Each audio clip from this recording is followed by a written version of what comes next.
The occult metaphysics of expansion and ascension. Most people now know the human being is made up of three core structures: the mind, body, and soul.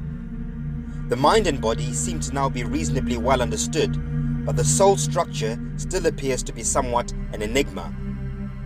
I'm going to try to break down these three structures with particular reference to the soul structure and present them, hopefully in an easily digestible manner.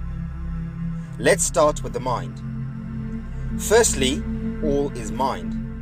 The mind is the eternal element of our being. This is what is commonly known as consciousness in living beings. Consciousness is a self-aware energy that operates on a universal sine wave amplitude in something called the ether field. The ether field is where all information in existence exists and operates from. This is what some might call the monad, counter space, or heaven. Consciousness can also be described as frequency. Frequency simply being universal electromagnetism, light, sound, and vibration. Some might call this source energy, or the creator, or simply God. In essence, God is not a single entity, but rather the sum of everything in existence, both physically and metaphysically. Hence the theological expression, God is all around us, the Alpha and the Omega. Alpha in reference to all-encompassing space, and Omega in reference to eternal time. In human beings, this God essence of energy is manifest as an intelligent electromagnetic frequency we call the conscious mind. And of course, the individual conscious mind has a direct link to the universal source ether field via the electromagnetic sine wave spectrum all around us. The process of thinking is simply one's conscious mind tuning or dialing into certain frequencies for information from the universal ether field. However, despite popular assumption, the process of thinking does not begin in our brains, but actually in our hearts through our intent. Intent is the original search engine of a living being. Our actions stem from our thoughts stem from our heart's desires, intent, and our intentions are determined by our level of conscious awareness. Of course, we now know there are four states of conscious awareness: the unconscious, the conscious, subconscious, and superconscious mind. In essence, a conscious mind is not just in our brains, but also in our hearts and indeed our whole being. A thought is first manifest in the heart, then transmitted into the brain, which then processes the information, and finally our bodily organs converts it into action. The condition of one's heart, intent, determines the nature of information one searches for. The condition of one's brain's programming determines the quality and accuracy of which that information will be filtered and processed. The sum condition of one's intent, heart, plus one's processing, brain function, is what we call intelligence. And of course, the condition of one's bodily organs obviously determines the final outcome of actioning one's intellectual interpretation. We've all heard the saying, I am because I think because I am. The best comparative example of what I've just explained is the internet and computers. In fact, computers and the internet are a physical manifestation of the metaphysical reality I've just described. We all know the internet does not have a rigid space, time, or shape. It is omnipresent, meaning it exists everywhere all the time, easily accessible if one has the right tools. The internet is comparatively a physical manifestation of eternal source energy. Of course, we all know computers need signals and transmitters to access the internet, just like humans need intentions and thoughts to access the ether field. And just like in humans, satellite signal antennas are the heart of the internet, where it all begins. The job of the satellite signal antenna is to make connection with the computer. At this point, information is then transmitted, usually via Ethernet cables, into a programmed computer microchip for processing. This is the same exact process that occurs within the human mind frame. In humans, our intent is like satellite signal, Our thoughts are like the Ethernet cable, and our brains are like the computer microchip that processes the transmitted information. Satellite signal towers, antennas, and microchips are what we might call a computer's software. And likewise, in humans, our hearts, brains, and cells are our human software. Comparatively, a computer's mainframe is similar to that of a human body. A computer screen is comparatively similar to the face of a human. The cameras are like eyes, speakers like ears, and the keypads like fingers. All of the above are what we might call hardware in computers and bodily organs in humans.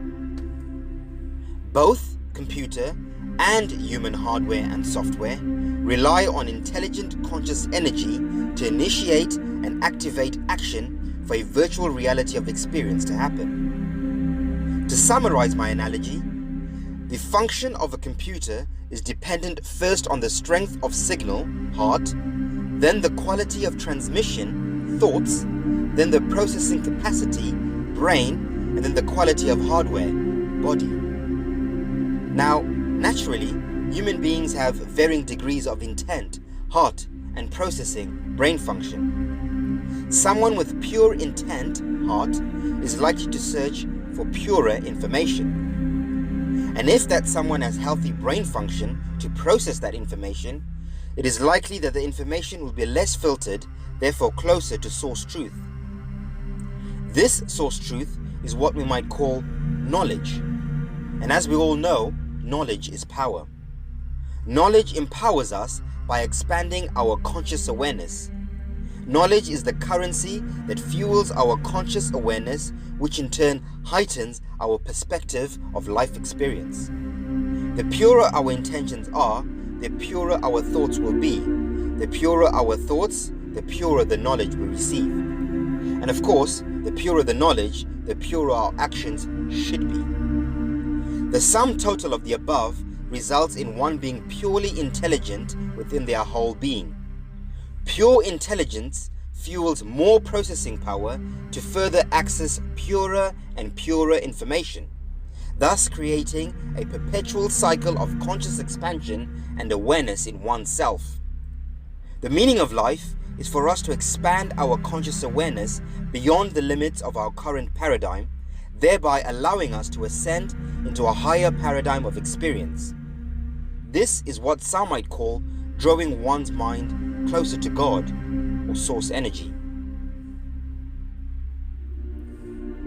The body. The body is the most obvious for, well, obvious reasons. The physical body exists within a state of what we call matter.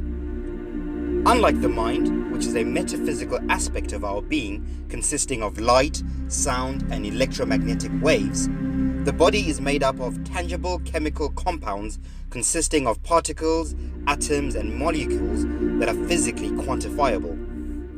The mind element of us is eternally consistent regardless of space and time, whereas the physical element of us is impermanent and transient. In other words, our consciousness remains as a frequency regardless of where, when, or what it's in. However, the body energy structure transmutes from one state to another in relation to the space and time it interacts and exists within. Of course, the mind is within a consistent and constant frequential wave of energy, whereas the human physical body has many complex chemical compounds in various forms of structure, like solids, liquids, and gases, for example. The body is physically tangible, outwardly, with our common senses. Therefore, it is easier to study by physical observation and experimentation. Having said that, processing the observations we make through interpretation is where it gets complicated. Because, as I already stated, processing information requires intent, heart, and brain function processing. For instance, in the case of diseases, we are usually easily able to determine the effect of a disease, but not always the cause. When we're able to intelligently determine the real cause of a bodily disease, we can then take necessary action to ease the dis-ease with great effect and minimal adverse affect. All dis-ease is simply the effect of a reaction caused by an initial reaction, as is determined by the universal law of cause and effect. Every action has a reaction. We can eliminate every dis-ease in existence by simply knowing the initial action that caused the reaction, then taking action to effect the original defective action. Prevention is not better than the cure. Prevention is the cure. However, this is easier said than done. One cannot prevent something without pre-eventual knowledge of its cause and effect. Once again, knowledge is the key. Knowledge is simply intelligent information. And like I said earlier, intelligence is the sum total of pure intent, heart, plus a healthy mind, brain, plus virtuous action. Naturally, as you can see, the mind and physical body are separate entities that have a symbiotic relationship, even though they are on opposite ends of the spectrum. One being physical and the other metaphysical. Ironically, whilst the physical appears to be real, it is in fact not. It only appears so whilst we are within this physical plane of existence. The physical is a holographic illusion created and only perceived through the mind. Hence my opening statement, all is mind. However, paradoxically, the physical is in fact also real in a different context, because it allows the mind to objectively express and experience itself. A good comparative example once again is with a computer.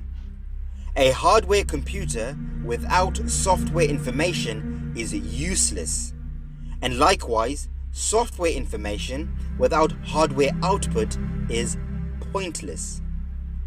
The physical hardware we call our body has a use, which is to give the software, which is our mind, a point. The point of the mind is to use the body, which in turn allows our conscious energy to objectively and subjectively experience itself simultaneously. Why? Well, why not? After all, existence without experience is pointless. Therefore, the point of existence is experience. Experience naturally evokes a process of learning, and learning implies expansion and growth. Growth, of course, is the process of something moving from one point to another, and that is the point. But now we ask the questions. As humans, what are we growing from point A and growing to point B? And how does this process of expansion and growth transpire? Well, the short answer is the soul system. The soul. So, what is the soul system and how does it tie into all of this? Well, the soul is literally right in the middle of it all. Let me explain. Firstly, the word soul is in close relation to the celestial solar system above our heads, as well as the soles of our feet that keep us grounded. It's also interesting that in the English language, when something has served its purpose, it must be sold, a process in which the exchange of currency allows something to move from point A to point B. Bear this in mind as we go along. Now, there is much contention about what a soul actually is. However, most proponents suggest that the soul is basically our consciousness, and I would tend to agree to a degree.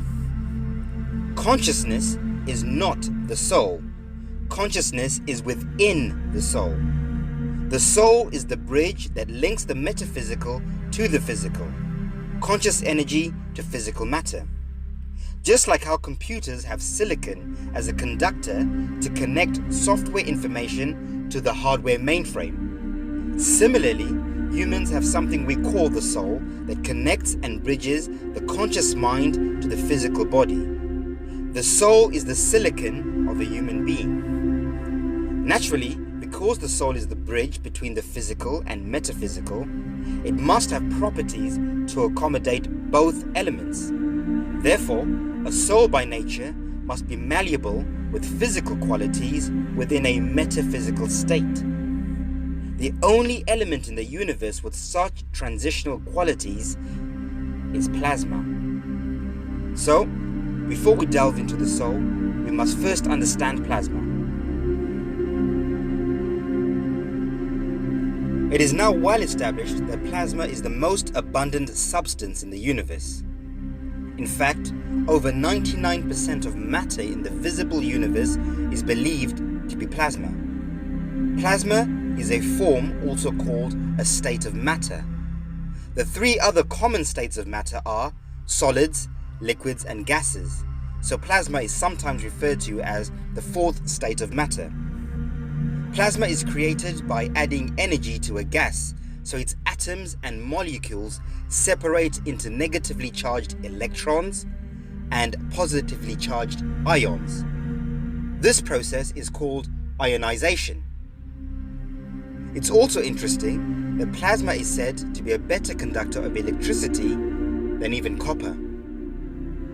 Unlike the other states of matter, the charged particles in plasma will react strongly to electric and magnetic fields, or rather electromagnetic fields. If a plasma loses heat, the ions will reform into a gas. When the atoms in the gas are broken up, the pieces are called electrons and ions.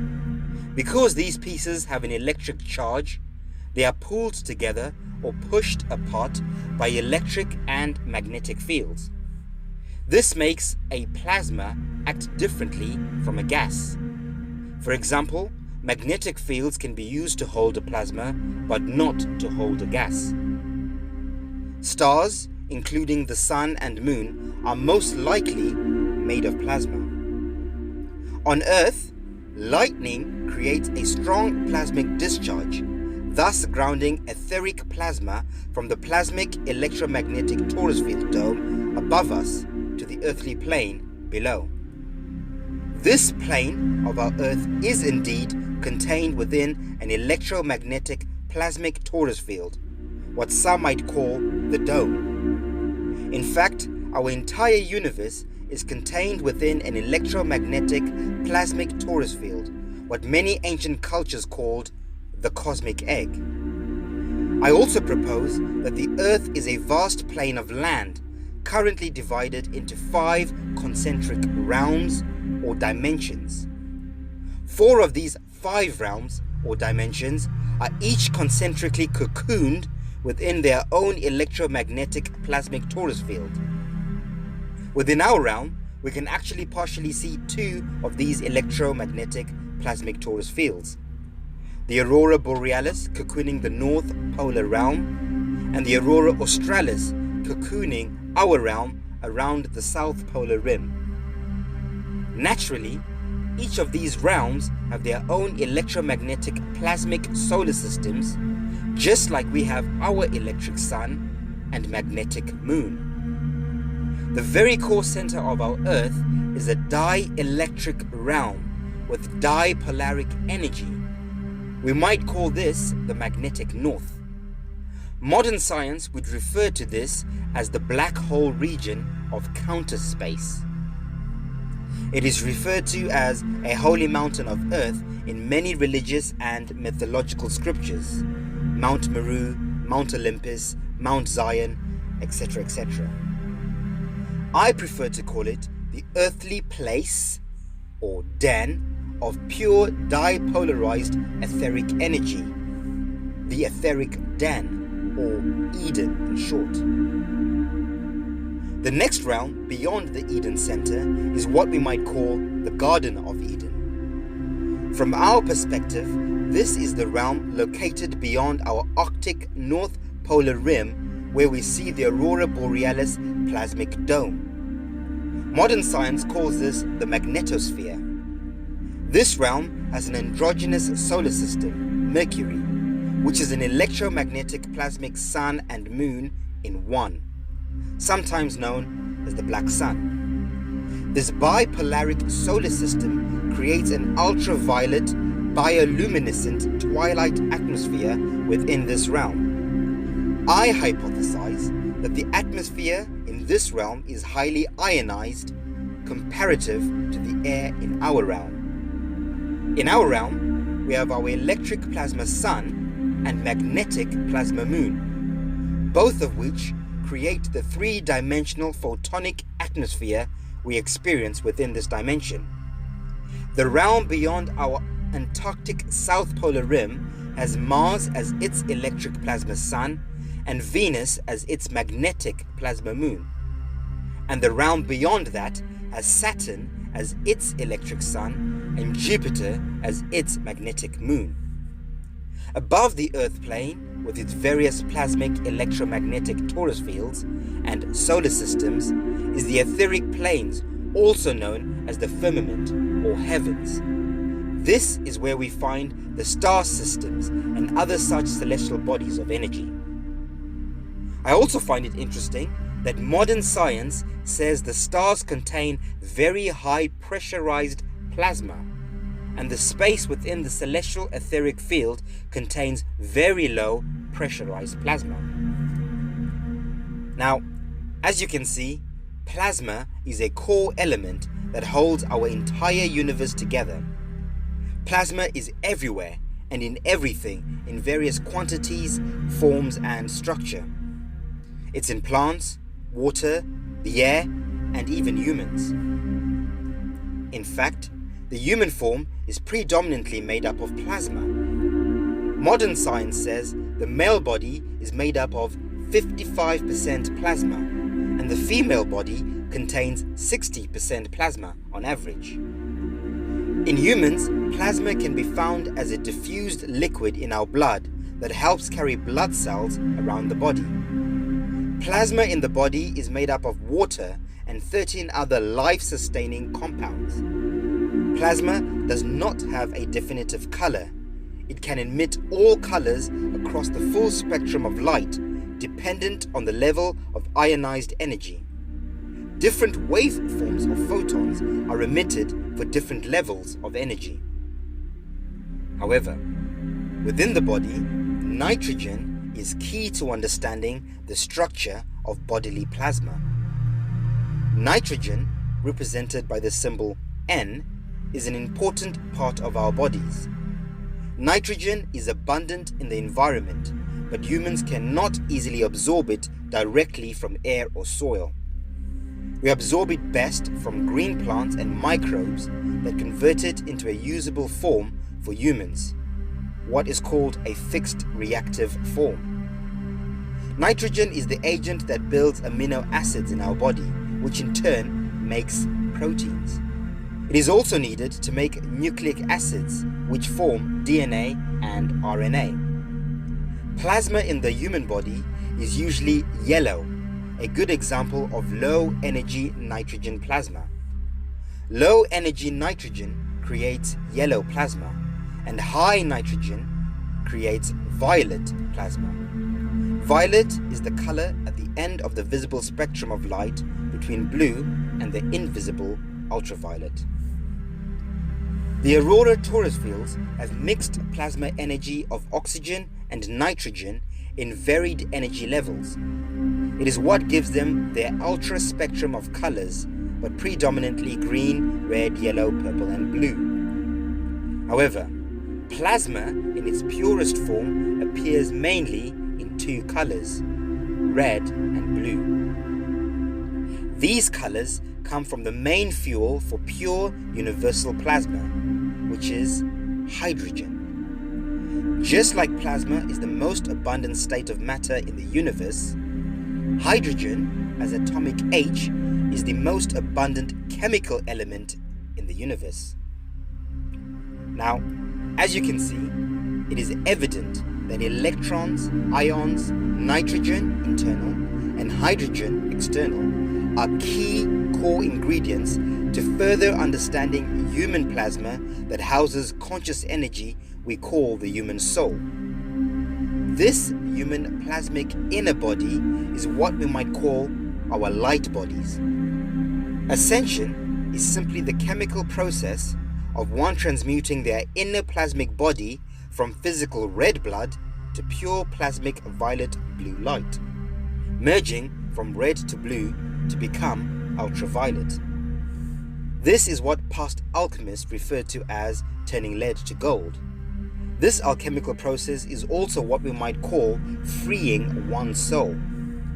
Remember, like I said, a soul is simply our inner plasmic light body that houses our consciousness.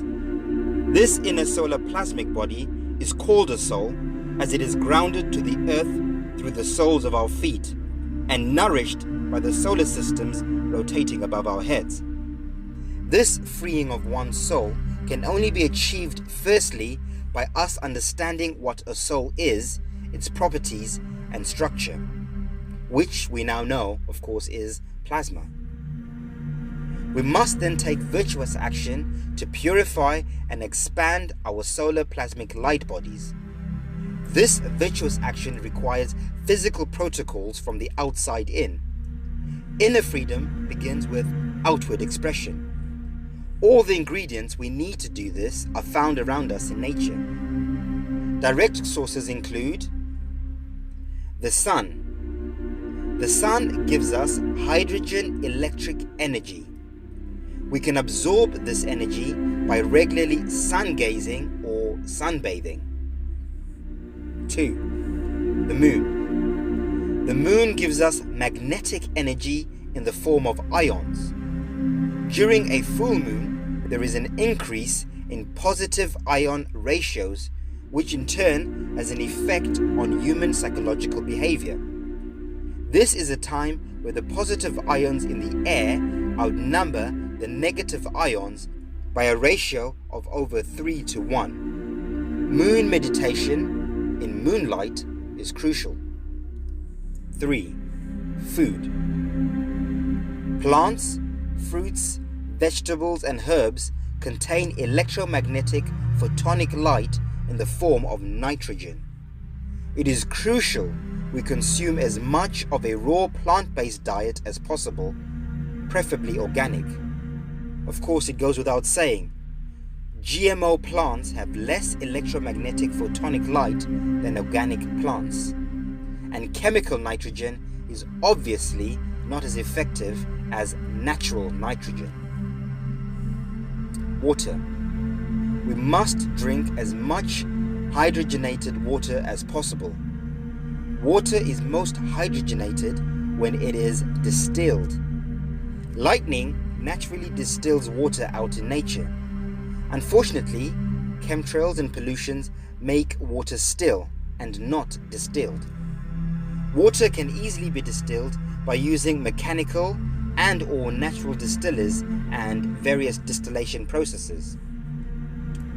Of course, it goes without saying that we should all stay away from unnatural chemicals that might be absorbed into the plasmic bloodstream. Following these simple natural virtuous actions allows our inner plasmic light bodies to begin the dye process.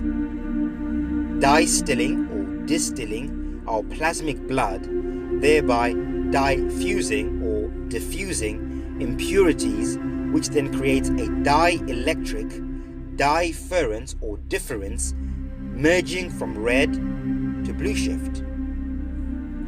I must stress again that diet is integral to the dye process. These alchemical changes will also begin to rewrite our plasmic genetic DNA code from carnal to spirit, dense to light. The alchemical change is not an instant one right now, although we will begin to see and feel the genetic changes through our outward physical being. For instance, weight loss, ease of dis-ease, and general healthy well-being. The real changes happening within will only manifest outwardly during the coming plasmic event. During the coming event, the ethereal plasmic discharge from the electromagnetic field above us will activate dormant DNA in those who are prepared for this pairing discharge. During the plasmic event, the plasmic discharge will rapture our plasma light bodies from our dense carnal bodies. Our consciousness will no longer be sold to the earth. We will become free souls with pure angles of ultraviolet light, or angels in short. We could also say one becomes a whole spirit, or Holy Spirit, or Holy Ghost if you like. This plasmic state of being will allow us, our consciousness, to freely transverse between the different earthly realms and dimensions. This alchemical process is rare and unique in that it allows one's consciousness to leave the carnal physical body and ascend into a new experience without having to go through the reincarnation amnesia process.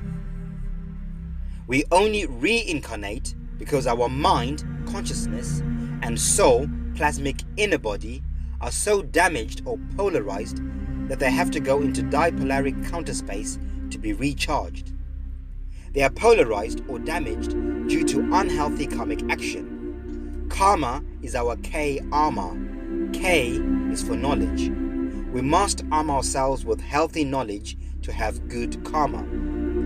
Unhealthy or bad karmic transmutation, death, is very traumatic for the conscious mind, which is the root cause of reincarnation amnesia. The natural way to transmute is meant to happen in stages.